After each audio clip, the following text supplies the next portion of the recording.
may be seated.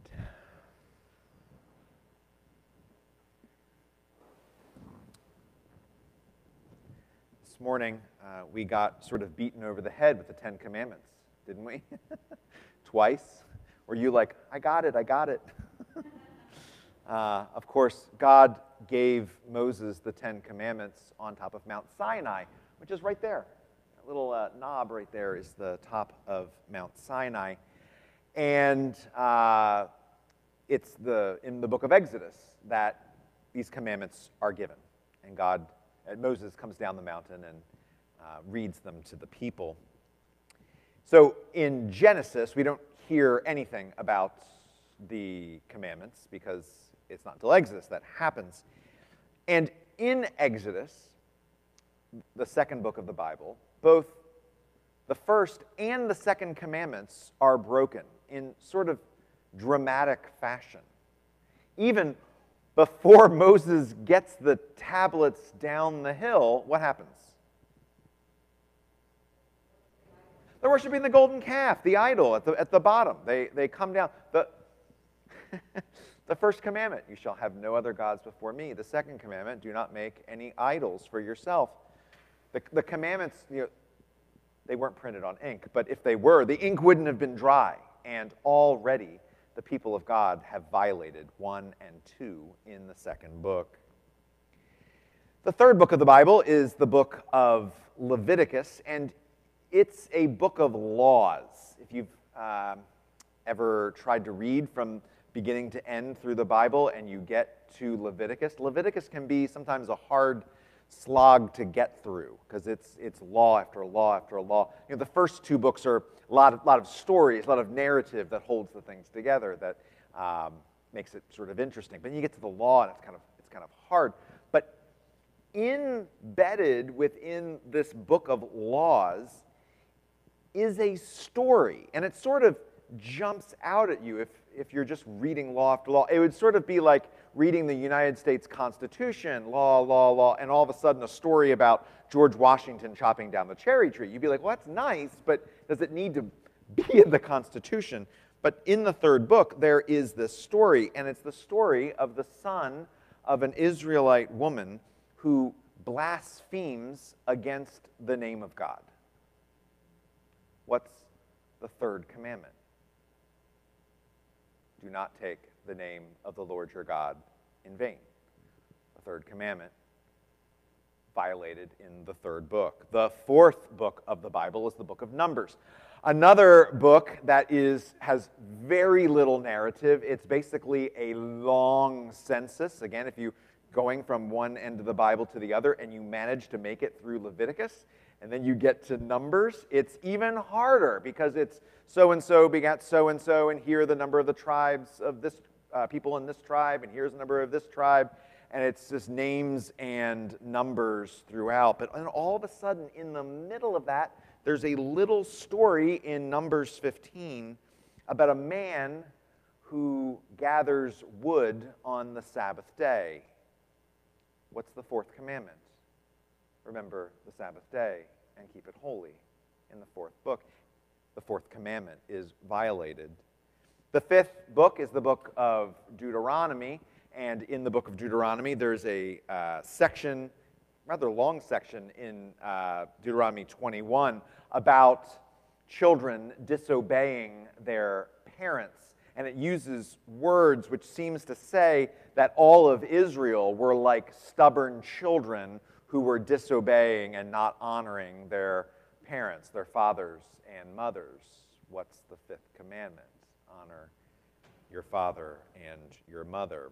The sixth book of the Bible is Joshua, and Joshua, if you make it through there, you're sort of into clear seas, because now we're into stories again, and it's very interesting. And Joshua is an interesting book.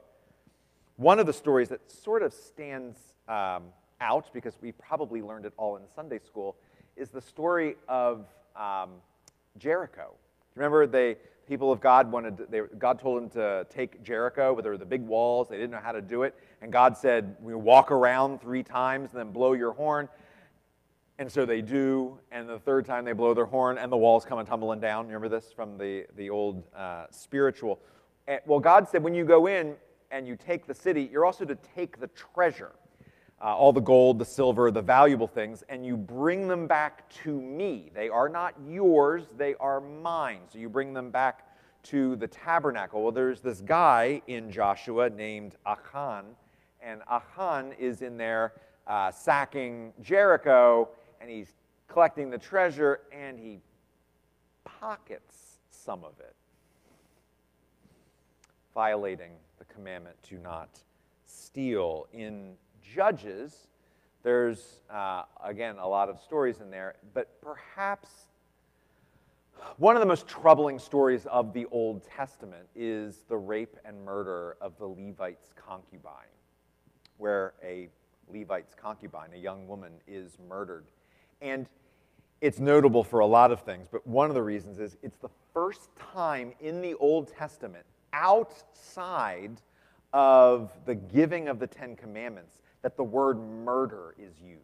Now, if you've read any of the Old Testament, you know there's a lot of killing that is going on. This is the first time murder is used for this particular situation. Another commandment violation, you shall not murder. And then comes the book of Samuel, and I know some of you are like, wait a minute, there's two books of Samuel. There's 1 Samuel and there's 2 Samuel, except back in the old days, there was just Samuel. It's just that Samuel is so long, the scroll that it would get carried around on got unwieldy, and so they broke it in half and made Samuel 1 and Samuel 2. So in the book of Samuel, there is probably the world's most famous story of adultery. The story of David and Bathsheba.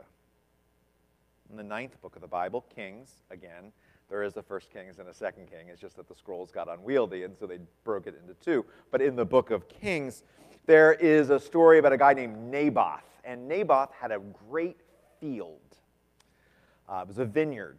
And the king and the queen, King Ahab and Jezebel, wanted the field. And so they went to Naboth and said, would you sell me your field? And Naboth's like, no, this is a really good field. I want to keep it for myself. And so Jezebel goes off and cooks up false charges against Naboth and gets him arrested and dispatched so then they can take his field. It's the 9th book of the Bible. What's the 9th commandment?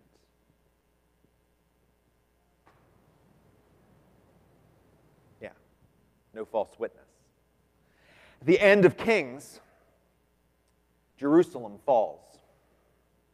The city is utterly destroyed, practically wiped off the map, and the survivors are enslaved and taken back to Babylon. And so there's this long pattern of the people of God violating commandment after commandment, one after another, most of the time in order, one book after another, and at the end is absolute calamity. The whole thing falls apart. The person who sort of discovered this pattern in the scriptures is a guy by the name of David Noel Freeman, the preeminent Old Testament scholar of the last century. He's number one. It's really not clear who the number two would be. He is just absolutely amazing. And what he says is that there's a sermon here, and that it really was a sermon for those people that were sitting in Babylon wondering, why did this happen to us?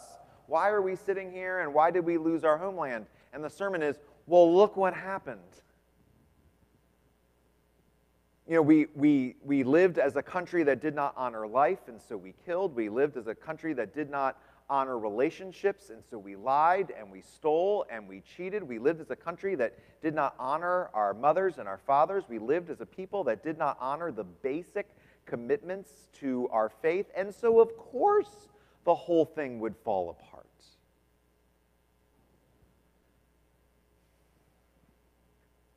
But there's also another sermon in it. You might have a question circling around your heads right now. Anyone wondering, like, wait a minute. I talked about 9 commandments and 9 books, but aren't there Aren't there 10 commandments? What about the other one? Did that tablet fall and did it break off? How did that not end up making it into the pattern? Well, David Noel Freeman has a hypothesis about that, and part of it has to deal with that the 10th commandment, thou shalt not covet, is unique to the rest of the 10. The other 10 are all commandments that happen in the physical world, things that we do. Quite frankly, if you do them, there's evidence that you could bring in court against someone. If you stole something, well, someone doesn't have something anymore and you have it, right? If you've murdered someone, then there's a body somewhere. If you've dishonored your father and your mother, then there's a father and a mother who have their heart broken, right? If you make a graven image, an idol, well, there's a statue sitting somewhere. They're all things that you do. But coveting is something that we do inside. And, I mean, really, no one would know sometimes if you were coveting something. I could be coveting Roger's sweater. It's a very nice sweater he's wearing today. I could be coveting that sweater, but you wouldn't know it. You wouldn't know it until maybe I took action with my coveting. Coveting seems to be explicitly at the root, if not all of these commandment violations that we see in the Old Testament, but most of them. When, remember Achan, who takes the treasure and puts it in his pocket? Remember that guy? When they confront him and they say, you stole these valuable things. Why did you do that? He says, I coveted them. In the book of Deuteronomy, when Deuteronomy lays out the 10 Commandments again, we get it in Exodus and then we get it in Deuteronomy.